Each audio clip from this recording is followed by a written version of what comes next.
Hey everybody, it's Mandy Ray of Ecstatic Astrology here to give you some information for the new moon in Pisces and a few days ahead. It's been a long time coming, me getting here on video. It's been a weird, strange few days for me. Both of my kids came down with sore throats. Now my partner's got a sore throat. I did test for at home for COVID. That's not what it appears to be. We had fever and all of that in my home. And on top of that, there's also the fact that there is a war that's happening, and it's just kind of tanked my energy, like I couldn't really put my mind to my newsletter. So this is going to have to serve for my newsletter this week. It's just, when you hit those walls, and actually that's what happened yesterday, before the new moon in Pisces, yesterday being March 1st. Let's talk about Tuesday, March 1st to begin with, because I feel like the background is necessary in what maybe I was experiencing. So yesterday, Mercury, let me go ahead and get out my pointer. This is going to be a little more unconventional. Usually I type ahead of time and I have what's going on set up, but this is going to be a little more just off the cuff. It's what I need to do today. So just for a warning, we're going to go through this and we're going to look at the chart. I like to look at the chart. This is Mercury. Looks like a little devil sometimes, a little trickster there. Mercury was approaching Saturn yesterday. Here we go. So we got Mercury, we got Saturn. And those two things, Mercury is our minds, the way we think, the way we communicate, was approaching Saturn, which could be obstacles, could also be mastery. But a lot of times Saturn aspects like this can feel like ultra work, ultra heavy, especially wherever it's at in your chart. That's usually where it comes out in the theme. For me, that's in my 8th house, Aquarius is.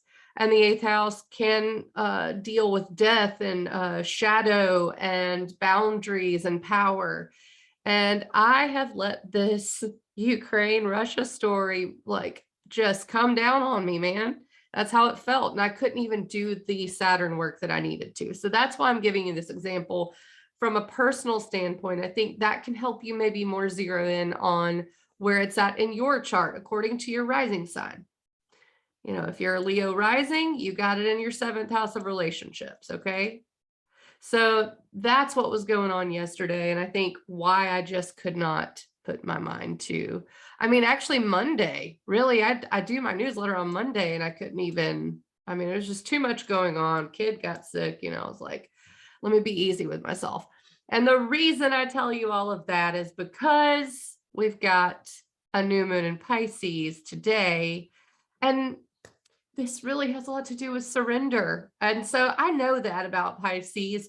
It's not always what I want to see of Pisces. Now, let me go into the themes. And this new moon cycle is super Piscean, okay? Let me just start this off with the Pisces stuff. There's other things going on. Those will relate to the Ukraine-Russian subject, and this Pisces stuff does too in a way, but let me explain to you the potential of Pisces. It's mystical energy, it's magic, it is abundance, it's Jupiter ruled, it's expansion, especially spiritual expansion. When I say spiritual, that's because that's the only word I know to use for this concept. The thing in the ether. You could say ether, that's a good one. Dreams, okay? So whatever you connect with that feels extra outside of your body, okay? That's really a Piscean thing. And so that's the potential. And that's what I want to get out of Pisces. I want the inspiration. I want the that kind of sweet escapism, yeah. Sometimes I get that when I'm traveling, okay? Just feeling good, feeling out there, feeling connected. You get Pisces is a sign of psychedelics. So that's, this overall new moon feeling. Now, let me give you the other things that you could be experiencing. that are not like necessarily always positive. Okay. Fog, delusion, illusion, and, you know, to a certain extent, secrets. Secrets are also attributed to Pluto and Scorpio, but I think Pisces really is that secretive fog in a way. It's not necessarily the same type of secret. But it would be how, like, disinformation is a good word for this type of fog, this confusion, this, you know, going into the unknown. That's Pisces. And I'm circling here exactly. I've got right now pulled up. This is the chart for right now, and I'm recording this Wednesday, March 2nd at 3:15 p.m. in Birmingham, Alabama. 3:14. You see the chart. Okay. So that's the less savory sometimes addiction. It's, you know, not so much the sweet escapism, but the escapism because you don't feel connection, you know, like it's that need for escapism to disassociate. That can also be Pisces.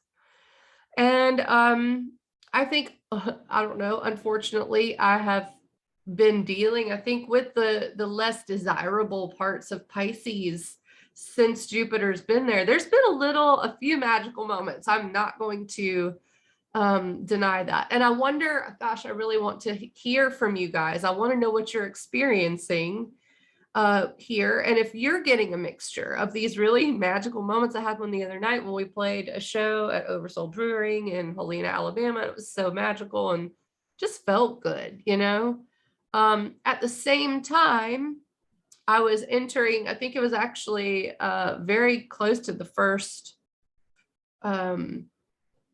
war thing going on, like the announcements and stuff of it. So it was a strange mixture. And then I ended up playing some war songs, and it almost inspired me in this like really convoluted sort of way. Like, you know, I was dealing with some sadness, but it's just been over the last few days since the moon is getting closer to new that I think I've dealt with the more like, I just can't think. Maybe I'm dealing with a little PTSD. I have my own personal stories. My dad was a Marine, spent a good part of my early college years watching to see if a shell hit near where he was in Fallujah when he was overseas, you know, and like it really being affected by that. My dad was away. I'm the oldest. I was going to college. My mom was with my siblings. You know, it was just really a crazy time. And it brings a lot of that up for me. You know, I think I see it, and it just, it brings up a lot of emotion around it. So for me personally, that's how this sort of less desirable part of Pisces has been coming out. Again, not going to deny the gifts there. But yeah, I've allowed myself to surrender to it. Sometimes that's all you can do. So being kind with it. Oh my gosh. Because like for a minute there, I wasn't kind to myself, and I was like, why can't I think? Why am I obsessing? Why am I feeling like this? It's just really strange. It's really emotional. But I decided, especially, you know, when both my kids were home not feeling well, and I was just feeling run down. Hell, I may have some of this little cold. Pisces rules viruses. I mean, you can't get much more cosmic joke than that. Okay. So I decided, allow yourself to sleep. I didn't have any appointments. And I did. I allowed myself to sleep in, and I just really, I have it's a luxury that I'm able to do that. Now I don't make any money when I don't have appointments, but I'm really grateful to have the type of situation to allow myself to do that. Because if I had a normal office job, I would have had to have taken a day. Like totally, totally, totally. It was just one of those situations. So the surrender part has really come up for me as well. Also, my dreams have been crazy. I don't know about you guys, if you've been having some wild dreams, but Jupiter makes everything bigger. It expands things. I mean, it's, you know, a very large body in our solar system. So It also rules truth. And when Jupiter's in Pisces, we get a lot of this, yeah, extra dreams, extra mysticism, extra fog, extra delusion, but like these delusional ideologies as well. Like you are, you know, it's a lot like maybe someone hearing a voice that tells them to do something and they do, and it's something crazy, like go, you know, take over a country. You know, it's that sort of delusion. So I do believe coming up in this specific moon phase, there are going to be gifts to be had. But truth is going to be something important to dive into, and keeping yourself grounded and surrendering to whatever this overwhelming, this is, you know, I want to say this, there's wars, there's been wars. I mean, we all know it's not just Russia, Ukraine. We all know that. This has garnered a lot of our attention, whether that's good or not, I don't know. It probably isn't. We should have, you know, have as much attention on every single moment that takes human life in such a widespread, violent way. It's not cool. But this has garnered attention, especially of the West, especially of the US, you know, coffee moms and soccer moms and office people and, you know, from the top to the bottom, everyone is looking at this. So what has our attention is what, you know, kind of, it drives the boat a little bit. It steers the boat. And so I think it's important for us to be aware of that and realize that in a way, it's like this interconnected web, and we have to almost drive this narrative and then seek the truth, because it is overwhelming to a lot of us. And we will see effects of it. And this brings me to the other huge thing going on, and that is the Mars, Venus, Pluto conjunction here, all at 27 degrees, currently active. Pluto is power. Pluto is transformation.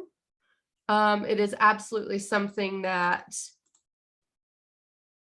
can it's the Tower card. It can cause, I mean, towers to fall. That's really what Pluto can do. Now, Pluto is also secrets. It is empowerment as much as it is about disempowerment. And in Capricorn, this has to do with our structures, our rules, boundaries, authority, all of these sort of big, hefty ideals. So Pluto's been in Capricorn for a while. You may have heard about the Pluto return of the US. That's active, but you know, this triple alignment with Mars and Venus, the personal planets, Mars being how we take action, Venus being what we love, our values, how we receive it. And when those come together, they, I think, they can do two things. Either, you know, you have a conflict that you have to resolve, or you have a meeting of the minds. But there is definitely this balance that gets brought to our lives, I believe. And it's a new phase. That's always, it's like a new moon, but it's with Venus and Mars. Okay. There's two of those close together. We're right in the middle of them. The first one was February something. Let me look with my magic software here. I want to get this right too. Oh, my brain is fried, you guys. It is absolutely fried. It was January 30th. Okay. That was in Capricorn. Wait a minute. No, that was 2021. Oh my God. What is going on with this here? April 24th. This is not right. My software's doing something crazy. I'll do it by hand. That's right. It was February 16th. It was right after Valentine's Day. Oh my gosh. I wonder if I can cut that out of the video. I may just leave it in, sorry. So yeah, February 16th, 2022 was the first one in Capricorn. And they've been traveling together and they get to the 27th degree with Pluto today and tomorrow. It lasts, right? So Mars is at 28 by this time. Venus is past Pluto by this time tomorrow on Thursday. So what we've got going on is a question of power, right? I think Pluto does empower as much as it disempowers. I don't know what's going on for you. I think it's very clear what's going on in Russia and Ukraine. Someone is trying to seize power. Mars can be death. Pluto can be death. They're both very, very difficult planets at times. Venus is currently a morning star, which in traditional astrology has been talked about being a goddess of war when she rises before the sun. So all three of these together, and it's no surprise that we got some more going on, some tearing down of structures, boundaries. And I don't think it's fun, but it is a question of what you allow to have authority over you. And that is what I've been talking about since Venus went retrograde in Capricorn with Pluto. This is a Venus-Pluto story. Mars has now joined the party. And let me tell you something, Russia and Ukraine is a Venus-Pluto story. I've looked at the history, and there was a Venus retrograde where it squared Pluto in 91 when there was an unsuccessful coup against Gorbachev. Ukraine and Belarus declared independence from the Soviet Union. In 2004, Venus retrograde in Gemini opposed Pluto. That was when there was a Force for the People started, which was basically the pro-independence people, okay? And there were major protests.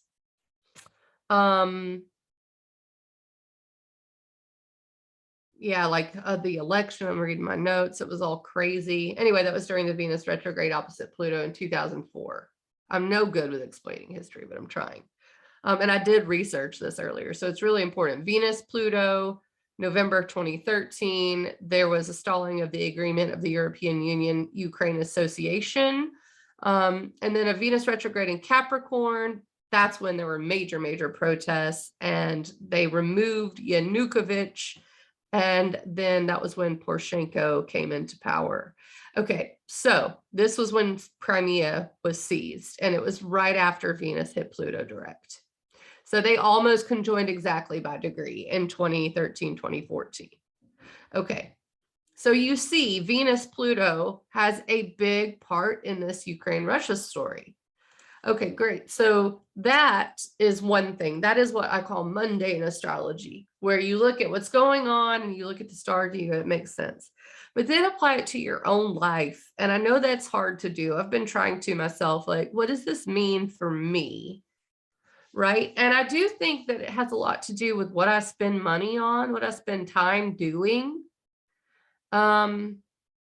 I think everyone should be thinking about what they spend money on, where they put their money. Right now is more important than ever to do that, to look into a company's ethics, to look into where you're putting your money towards what. That is very Capricorn. It's very Venus retrograde in Capricorn, especially now it's coming with Mars to conjoin Pluto. And it's like, let's take some action on our values. Let's say that. How about we take action on our values? Okay, so that's just the Pisces new moon. Mercury with Saturn at this Pisces new moon. It's like, whoa, take a breath. There's some things going on. I'm feeling it majorly. Now, let's do this through the houses really quickly. And you can see me do that. I think actually, let me explain it. So if you're an Aries rising, that's Aries right here. This is a little bit of teaching during this video now. This is the horizon on the chart, okay? So Aries is rising. Where does that make the new moon for you? That is going to be in your 12th house. The 12th house is also a place of surrender. So this new moon is about spirituality, definite surrender, definite intuition, mysticism. Now, the Pluto, Mars, Venus conjunction is in your 10th house of career. So there is a little connection between these things as well, I think. They're both happening at the same time. So some career stuff too, maybe you're imagining what you can do and how to take power in your career and your legacy and your public reputation. In a certain way, you have to use your imagination, I think, your dreams. And it may feel unsure right now, but that will absolutely be shown at the full moon in Virgo. So that's what this story is for you, because it'll be in your 6th house. So Aries rising, it is imagine the life you want every day. That's what your career stuff is going to be about. Okay.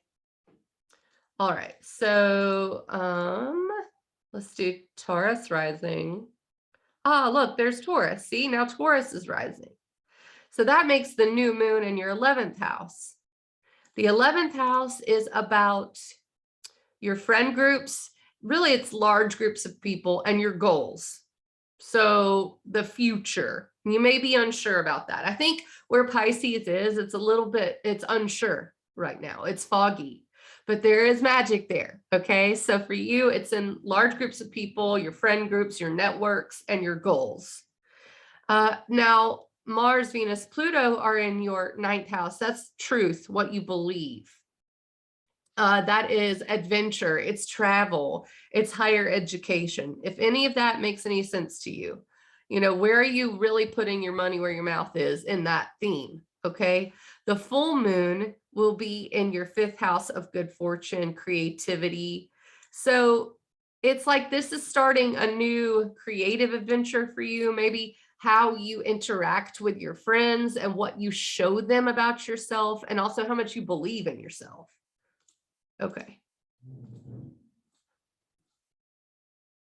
Gemini rising. New moon is in your 10th house, career, public reputation, legacy. You got some things that may be unsure there, but you're searching for your truth there. That's what Jupiter's for, okay? There will be a lot of activity in this area. For everyone that I've said, whatever area it's in for you, it will be active for a while. Now, Venus, Mars, Pluto are in your 8th house of boundaries, commitment, empowerment, other people's money, so investments as well, business partnerships. If any of that means anything to you, that's where you're really deciding what has authority over you, deciding to empower yourself in. The full moon will be in your 4th house of home and emotional security. So this really is about your security, this moon phase. How much you feel you're worth, how much you're protected, and then how you can use that to go into the outer world. So imagine, imagine your career, imagine your legacy. What do you want it to be? And then feel that, decide that. All right. Cancer rising. That's me. It's in our 9th house of adventure, truth, travel. I will say your worldview is a good way to describe this, okay? And it's exactly what I've been dealing with, my worldview. It's a very broad, very vast, okay? So if you are absolutely disconnected, that's why. Oh, Cancer risings, I know. Now, Mars, Venus, Pluto are in our 7th house, and that is relationships. So I can see it us figuring out how to share ourselves with others in some way. Like, how much do we let other people dictate how we feel, maybe? Now, the full moon will be in your 3rd house of how you think and make decisions and communicate. So in some way, you may be having to communicate boundaries to people or your worth to people. I think with this in your 7th house, it really is how you are empowered by others instead of disempowered by others. But overall, I think this is about our beliefs and our worldview, and people are a big part of that, right? So maybe we're supposed to be communicating our worldview to people. Okay. Leo rising. This is new moon is in your 8th house of empowerment, disempowerment, investments, contracts.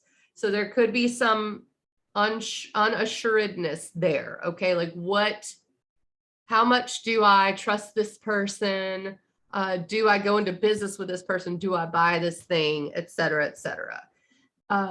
Venus, Mars, Pluto are in your sixth house of everyday life, work, routine, and health. So you could be trying to empower yourself in that way. This could be a work thing for you.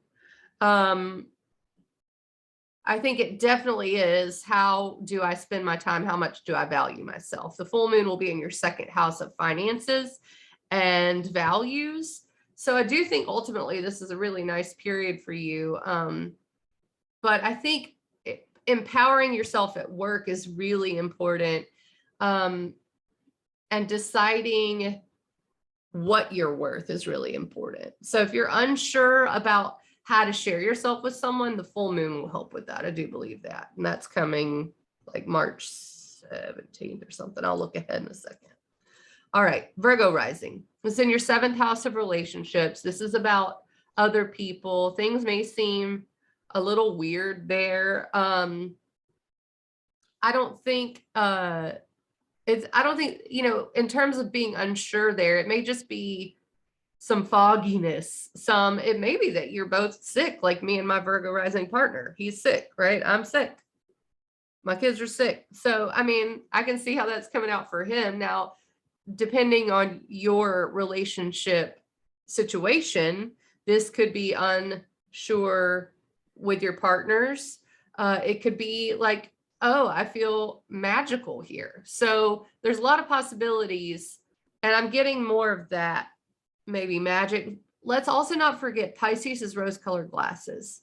So you could be having a magical experience in relationships. I would definitely say to stay grounded. I think Venus, Mars, Pluto in Capricorn is going to help with that. So this is in your fifth house of creativity, inner child, children. It's the house of good fortune. Ultimately, this seems like a positive time for you. Now, this Venus, Mars, Pluto, you could be like, I don't know, having good things happen in terms of career, especially with Saturn in your sixth house. The North Node just left your 10th house. So yeah, this all looks like maybe you're not having, a terrible time. That's really nice. Maybe you're feeling empowered in some way. So the full moon will be in your first house of identity and self. Ultimately, this full moon phase looks good for you. I would say, I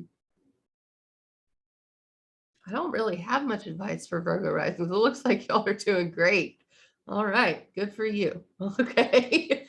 Libra rising, especially, by the way, Virgo rising, especially after Mercury passed Saturn. Looking good, looking good. Okay, Libra rising, this is in your sixth house of health. Now, okay, I want to know how your health is doing.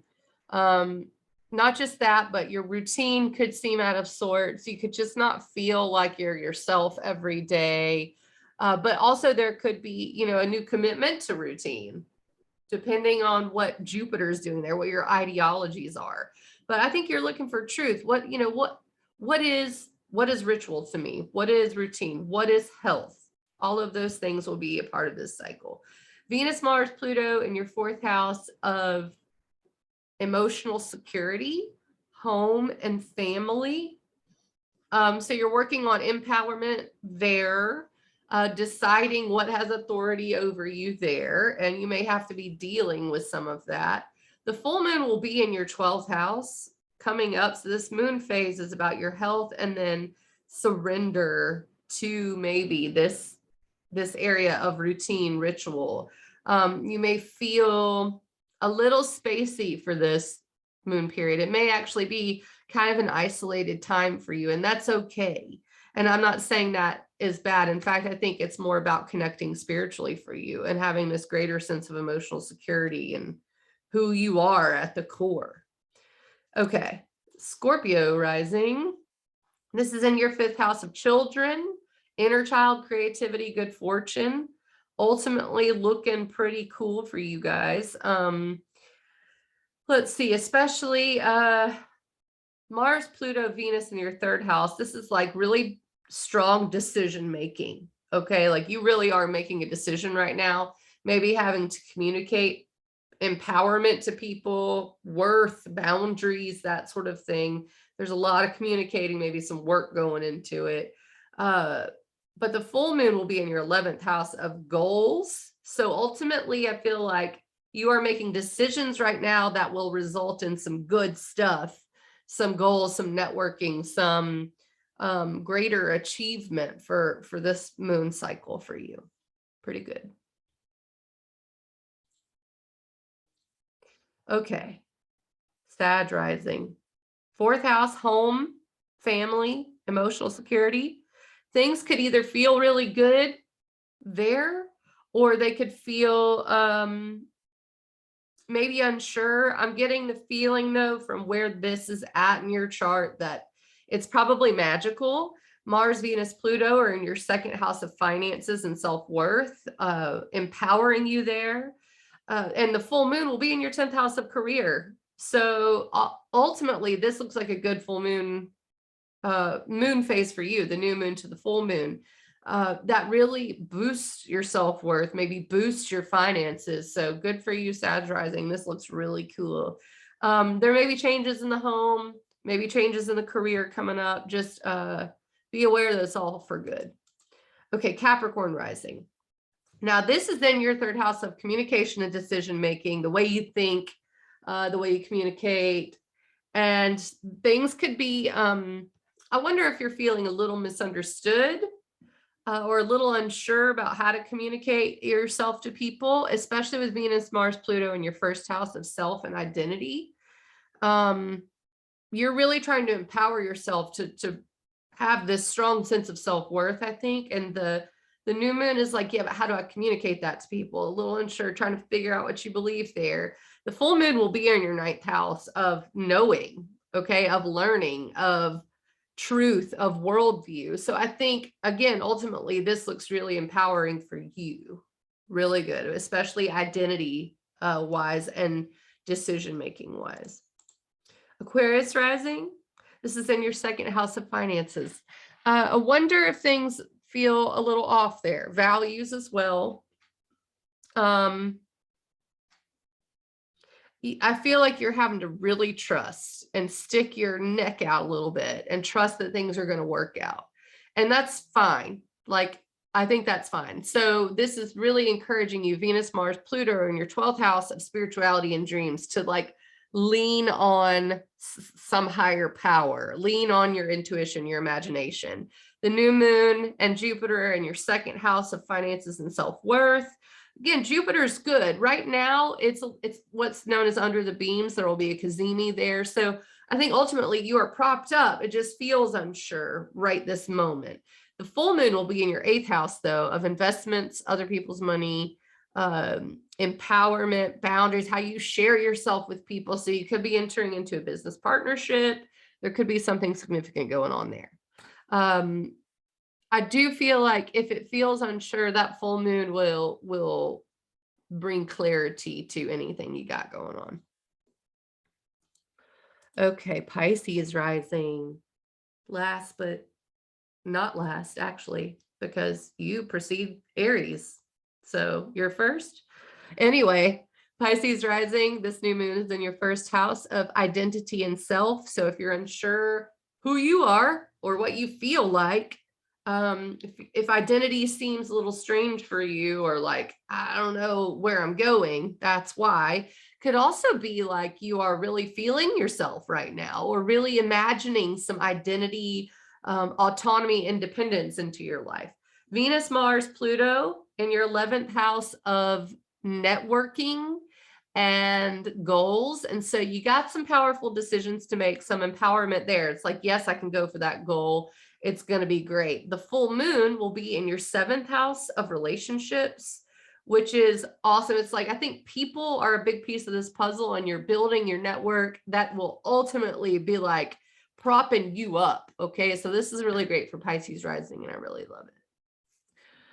Okay, that does it for all the rising signs for the new moon. Let me go forward in future a little bit. I probably will not spend too much time boring you on this next couple of weeks, because well, let's just talk about it. So Thursday, March 3rd, the moon's still in Pisces.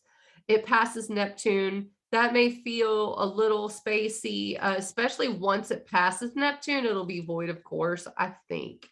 No, it'll sextile Mars. Okay, so ultimately, I think it's still what I just went over. That's still the ultimate feeling on Thursday. But it's getting some movement. The moon will be sextile Mars, for instance, in the afternoon, but it also sextiles Venus and Pluto. So some maybe intuitive clarity there coming in Thursday. That's really good. Mercury is separating from Saturn. I think also very strong. Our minds are starting to figure something out, especially about our future.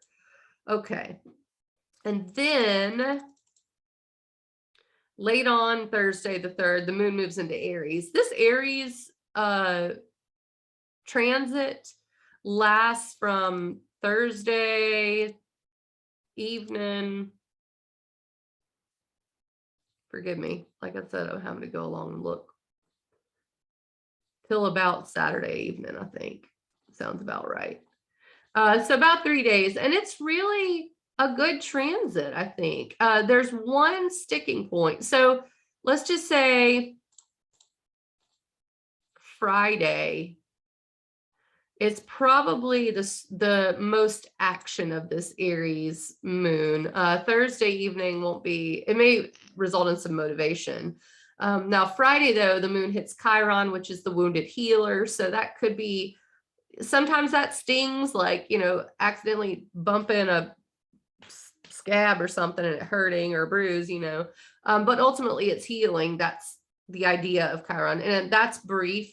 But then it will sextile Saturn later on in the evening, which is very strong. Moon's sextile Saturn. It's like really in tune with our foundation, our future plans right now, what we're building, what our future is, as some motivation. Now, once we get into Saturday, that's when it becomes stickier. And I say that because the moon will square Pluto, and yeah, that Saturday afternoon is when it starts to do this, Saturday evening. So yeah, actually this Saturday evening, you may have some power issue come up, but this is necessary. It's a necessary piece of the puzzle. It's like the moment, you know, like when you defend a thesis or something, like that's what this feels like. You're really saying, hey, what I want matters. And having to set some boundaries that Saturday evening. So just be aware of that. That could be the stickiest part of that Aries moon transit. That same day actually is the Sun Cazimi with Jupiter. Let's see when that is exactly. It's around early morning, probably lasts for a few hours, I would think, because it's 17 arc minutes. I can't remember. Yeah, so the Sun Cazimi with Jupiter is absolutely should be awesome. So, you know, during that moon transit, I think we have the support of Jupiter on Saturday, March 5th. I think that's going to be good. Like we have our intuition kicked on, our magic kicked on.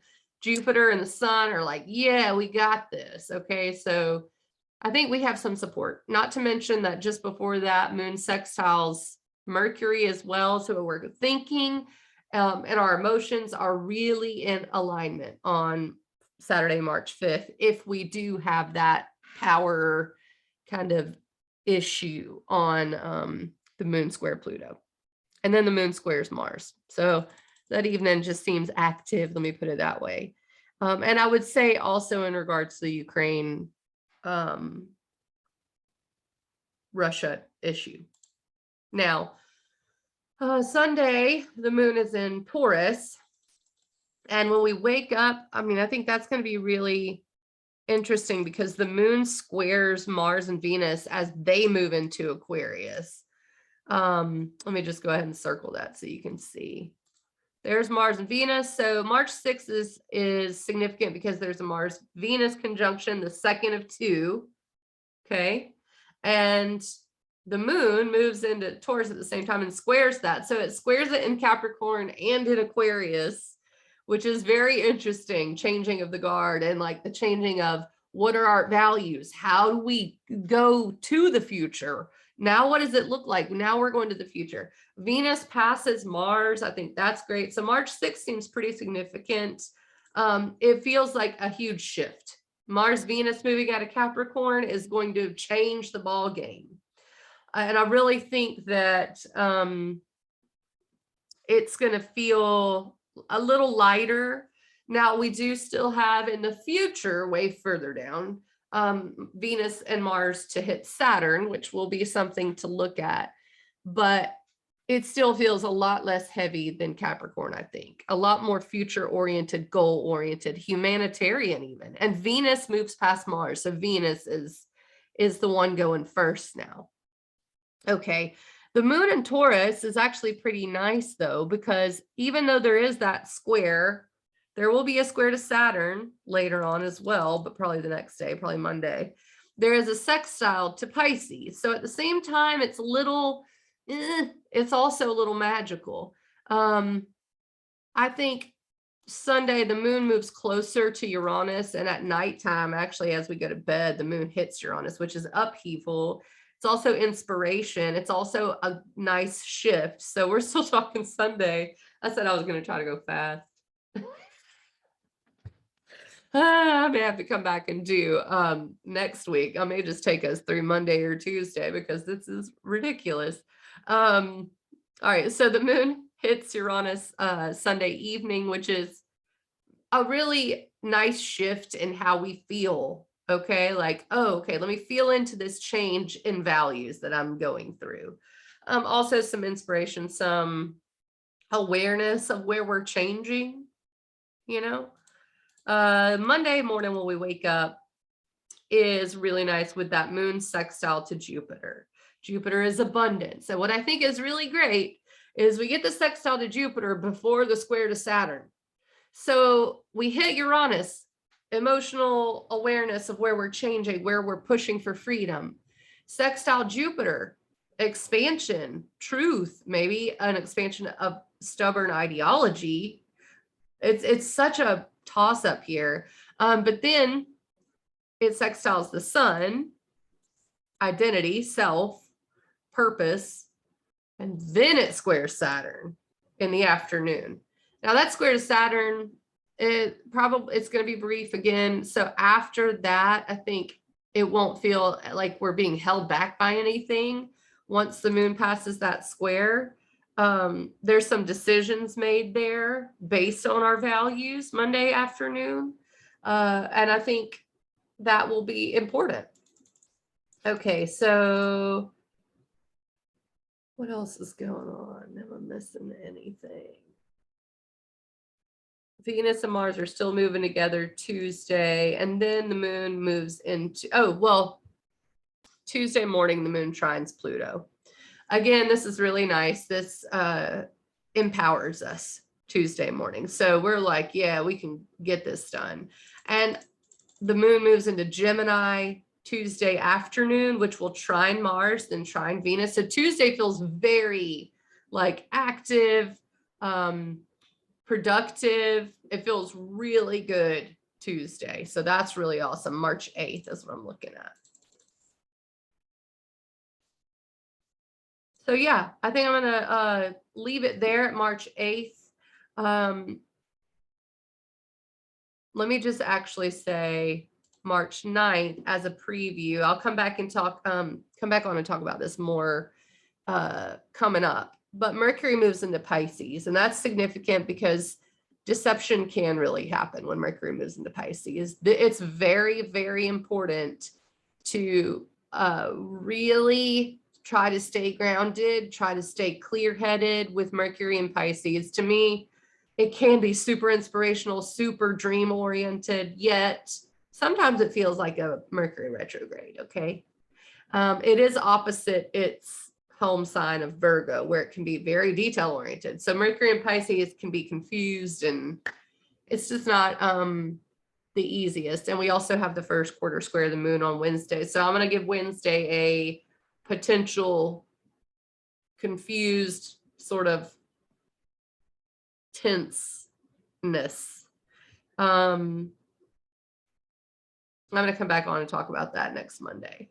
I appreciate you guys bearing with me on my weird week. That's what I'm going to call it. And, stop share, come back on. I plan on coming back new and improved Monday with a written newsletter again, and maybe some clarity on the next week. I know I normally do 2 weeks, but this Pisces season is just going to be a little different. We're just going to see how it goes. All right, guys, I hope that this was good for you and informative. If you want to book a session, just go to ecstaticastrology.com and click the book button at the bottom. It says consultations. You go all the way to the bottom, and there will be you can choose 60 minutes. You can choose 90 minutes, and you book it. Choose the time that works for you. It's right there on the calendar. And you get a recording after we have our meeting. It's really cool. I haven't been busy. I would like to be busy. Y'all come, ask me about your chart. All right, guys, I'll talk to you soon. Bye-bye.